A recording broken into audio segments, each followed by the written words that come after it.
saber como é que foi o ano de 2023 para os exportadores de café, eu converso agora com o presidente do Conselho dos Exportadores de Café do Brasil, Márcio Ferreira. Márcio, bem-vindo. Você já vai aparecer? Já apareceu? Bem-vindo. Márcio, faz um panorama para a gente de como foi o ano de 2023 para vocês. Nayane, boa tarde, obrigado pelo convite, sempre um prazer estar aqui com vocês. O ano 2023 muito desafiador, mas também de muitas realizações, a se destacar principalmente as exportações de Robusta, o nosso Conilon, que no mês de novembro atingiu 850 mil sacas de café, 855 mil, e que é um recorde de há últimos 20 anos, a gente não tem o número desse montante, e a recuperação não se deu só nesse mês, ele vem crescendo. Lembrando que o Robusta, o Conilon, ele em 21 e 22 estava direcionado só para o mercado interno, substituindo a defasagem de arábica em função das geadas e estiagem que tivemos nos anos anteriores. E esse ano o Brasil está competitivo em relação aos principais concorrentes, Vietnã e Indonésia. Então as exportações de Robusta recuperaram bastante, alavancando também as exportações de arábica que vem subindo. Em 2023, nós temos, em janeiro e novembro, um total de exportação já de 35 milhões de sacas, das quais 4 milhões e 100 de Conilon, e com uma tendência muito positiva, Daiane. Márcio, quando a gente fala em recuperação, a gente está falando referente ao quê? Antes da pandemia, no meio da pandemia? Explica melhor para a gente. E assim, é positivo, o pensamento é positivo para 2024. Se abriram novos mercados, como é que está funcionando isso? Veja bem, os mercados que a gente tem visto avançar, principalmente no caso da China, que vamos dizer, um mercado muito grande, obviamente, abrangente, e que não tinha o hábito de tomar café. A China já é o oitavo maior comprador de café do Brasil, com perspectivas de atingir sexto lugar a partir do ano que vem, já que as demandas são muito crescentes lá.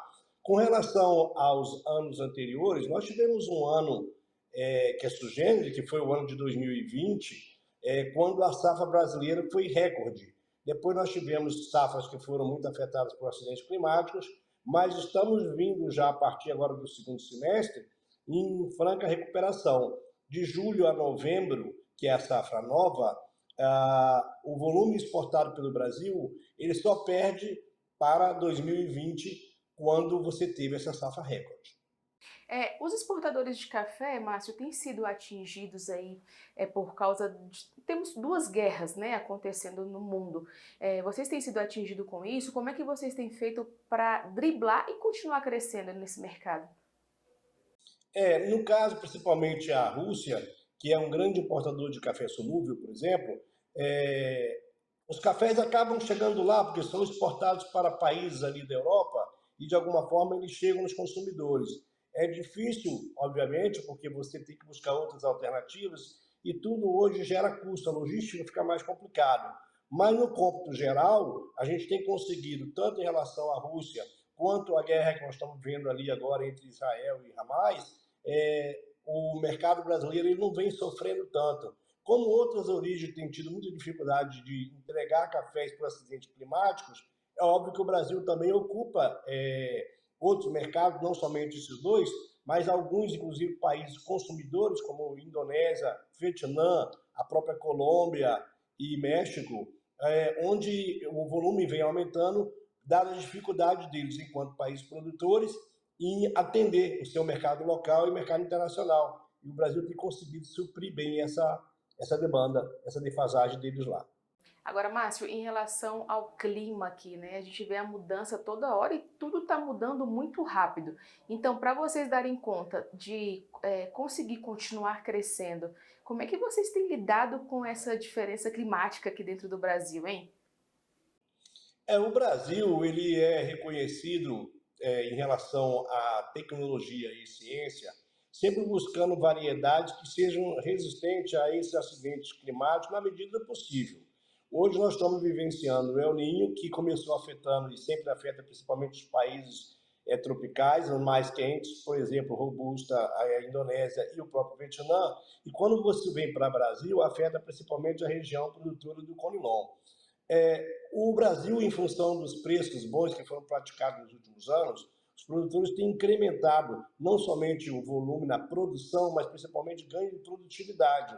Então, com esse ganho, a gente consegue, vamos dizer, não é driblar, mas a gente não atinge o ápice daquilo que poderia ser a produção, mas o avanço da produção, ainda que afetado por um acidente climático, ela nos permite não ser tão impactados. Se a gente perdurar durante muito tempo sem chuvas, graças a Deus andou chovendo um pouco, então tem um pouco de alívio nessas regiões, mas se a chuva ficar muito escassa, nós vamos ter sim problemas de produção para o ano que vem. Mas até o momento, os prejuízos eu diria que são mínimos. Bom, então a gente pode resumir para finalizar aqui nossa entrevista que foi um bom ano para as exportações de café do Brasil, né, Márcio? Um bom ano. Os preços, no caso do Robusta, foram bastante favoráveis. A Bolsa de Londres, ela se comportou inversa à Bolsa de Nova York, que é o Arábica. Então, enquanto a Bolsa de Londres subiu bastante em relação ao ano passado, Nova York recuou bastante, uma vez que Nova York tinha subido muito pela geada do ano anterior. Então, agora, em condições mais favoráveis, o Arábica se ajustou para baixo, e enquanto o Robusta ele subiu muito em função desses problemas climáticos nos países produtores de Robusta. Finalmente, os preços observados por Robusta são muito bons. O Arábica vem recentemente em recuperação, mas fato é que os patamares atuais e que nós vamos virar o ano são remuneradores tanto no Arábica quanto no Conilon, o que é muito bom, porque o produtor precisa de preços que sejam realmente suficientes para cobrir não somente os custos, mas lhe dar a condição de trazer mais investimento para a lavoura e, ao mesmo tempo, melhores condições de vida. Márcio, vamos falar um pouquinho de sustentabilidade. A gente tem ouvido falar bastante que o mundo quer cada vez mais produtos sustentáveis, produzidos em áreas que não são desmatadas. Enfim, como é que está o setor da cafeicultura nesse processo hoje? A cafeicultura no agro brasileiro ela é realmente uma referência. O Brasil já há mais de praticamente 20 anos vem trabalhando muito focado na questão de sustentabilidade, e não somente o setor privado, mas também o setor público. Hoje nós temos uma demanda importantíssima por parte da Europa, não só para café, como você mesmo mencionou, de cafés de áreas que não sejam fruto de desmatamento, e também outras demandas na questão social, que não tenha trabalho análogo à escravidão, que cumpra com a legislação trabalhista, que não esteja em área indígena nem em área de quilombola, mas principalmente na questão do desflorestamento.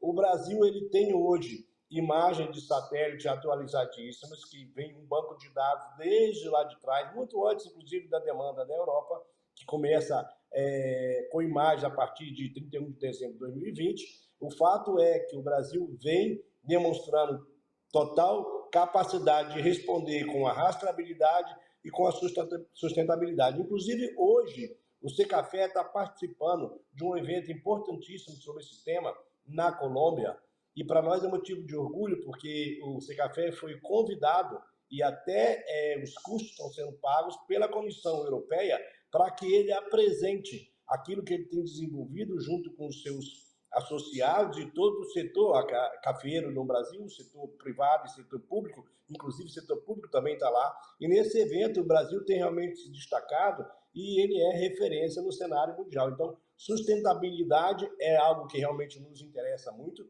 a gente tem avançado bastante e eu sempre digo o seguinte, o mundo quer rastreabilidade e nós temos para oferecer e a sustentabilidade. O que a gente quer também é que essa rastreabilidade ela seja evidenciada no produto final. Nós precisamos que o mundo consuma café, que na embalagem final conste realmente cafés do Brasil. Nós respondemos hoje por mais de 40% do consumo mundial, então vamos entregar aquilo que é pedido e com prazer.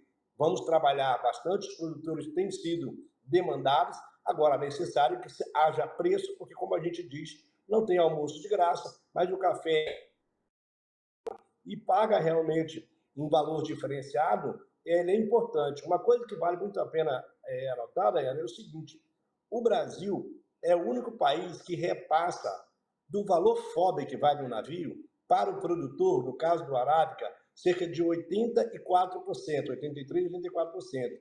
E no Conilon ele repassa 93%.